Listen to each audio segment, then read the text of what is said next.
അങ്ങനെ തലേ ദിവസം യുദ്ധത്തിന് ബാലിയെ വധിക്കാൻ സാധിക്കാണ്ട് പിറ്റേ ദിവസം യുദ്ധത്തിന് അയക്കുമ്പോൾ സുഗ്രീവന് ഒരു മാല അണിയിച്ചിട്ടാണ് ശ്രീരാമദേവൻ വിട്ടത്. അവർ തമ്മിൽ വീണ്ടും പോയി ബാലിനെ യുദ്ധത്തിന് വിളിച്ചു. അവർ തമ്മിൽ അതിഭയങ്കര യുദ്ധം നടന്നു. അങ്ങനെ ഭയങ്കര യുദ്ധം നടന്നുകൊണ്ടിരിക്കുമ്പോൾ ശ്രീരാമദേവൻ ഒരു മരത്തിൻ്റെ പിന്നിലാണ് മറിഞ്ഞു നിൽക്കണേ, ശ്രീരാമൻ, ലക്ഷ്മണൻ, ബാക്കി എല്ലാവരും. അങ്ങനെ ശ്രീരാമദേവൻ അവിടുന്ന് കിട്ടിയ ഒരവസരത്തിൽ അമ്പ ചെയ്ത് ബാലിനെ വധിച്ചു എന്നാണ്. അമ്പ ചെയ്തു, ബാലി നിലത്ത് വീണു. ആ നേരം ശ്രീരാമദേവൻ മരത്തിൻ്റെ പിന്നാമ്പുറത്തുനിന്ന് വന്ന് ബാലിയുടെ അടുത്ത് ശ്രീരാമദേവനെ കണ്ടതും ബാലിക്ക് കലി കയറിയിട്ട് ചോദിച്ചു, ഇങ്ങനെ ഒളിഞ്ഞു നിന്ന് സൂത്രത്തിലാണോ എന്നെ വധിക്കണേ?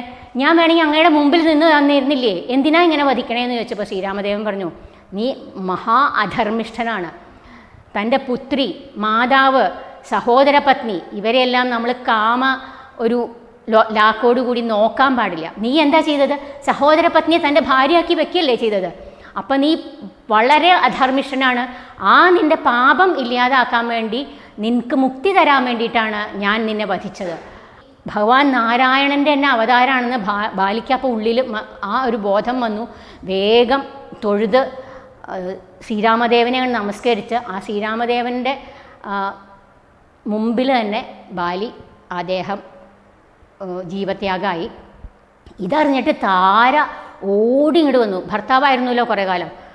ആ ദേഹത്തിനെ കെട്ടിപ്പിടിച്ച് അങ്ങോട്ട് കരയാൻ തുടങ്ങി. അപ്പം അത് കണ്ട് ശ്രീരാമദേവൻ പറഞ്ഞു, അരുത് താരേ, ഈ കിടക്കുന്ന ശരീരം വെറും ഒരു വിറക് കഷ്ണം മാതിരിയേ ഉള്ളൂ, അതിലിപ്പോൾ ചൈതന്യമില്ല. ചൈതന്യത്തിലേക്ക് നോക്കുകയാണ് നമ്മൾ വേണ്ടത് എന്നുള്ള ആത്മോപദേശം ആ താരയ്ക്ക് കൊടുത്തു. അങ്ങനെ താരയും ആ ഭഗവാനിൽ നിന്ന് ആത്മതത്വക്കരിച്ച് ഭക്തിയോടുകൂടി ഭഗവാനെ അങ്ങോട്ട് സ്തുതിച്ച് അങ്ങനെ ഇരുന്നു. അന്തദേശേ മരുവും ദശാന്തരേ ഏകദാ വന്ദിച്ചു സൗമിത്രി സസ്പൃഹം രാഘവനോട് ചോദിച്ചരുളീടിനാൻ, കേൾക്കയിലാഗ്രഹം പാരം ക്രിയാമാർഗം ആഖ്യാഹി മോക്ഷപ്രദം ത്രിലോകീപദേ. വർണ്ണാശ്രമികൾക്കു മോക്ഷദം പോലതു വർണ്ണിച്ചരുൾ ചെയ്ക വേണം ദയാനിധേ. നാരദവ്യാസവിരിഞ്ചാദികൾ സദാ നാരായണ പൂജ കൊണ്ടു സാധിക്കുന്നു. നിത്യം പുരുഷാർത്ഥമെന്നു യോഗീന്ദ്രന്മാർ ഭക്ത്യാ പറയുന്നിതെന്നു കേൾപ്പുണ്ടു ഞാൻ. ഭക്തനായി ദാസനായി ഉള്ളോരടിയനു മുക്തിപ്രദം ഉപദേശിച്ചരുളണം.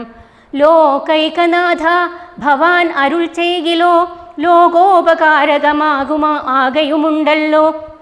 ലക്ഷ്മണനേവം ഉണർത്തിച്ച നേരത്തു തക്ഷണേ ശ്രീരാമദേവനരുൾ ചെയ്തു, കേൾക്ക നീ എങ്കിൽ മത്പൂജാവിധാനത്തിൽ ഓർക്കിൽ അവസാനമില്ലെന്നറിക നീ. എങ്കിലും ചൊല്ലുവനൊട്ടു സംക്ഷേപിച്ചു നിങ്കലുള്ളോരു വാത്സല്യം മുഴുക്കയാൽ. തന്നെ ഗൃഹ്യോക്തമാർഗേണ മന്നിടത്തിങ്കൽ ദ്വിജത്വമുണ്ടായി വന്നാൽ ആചാര്യനോടു മന്ത്രം കേട്ടു സാദരം ആചാരപൂർവം ആരാധിക്കമാം എടോ.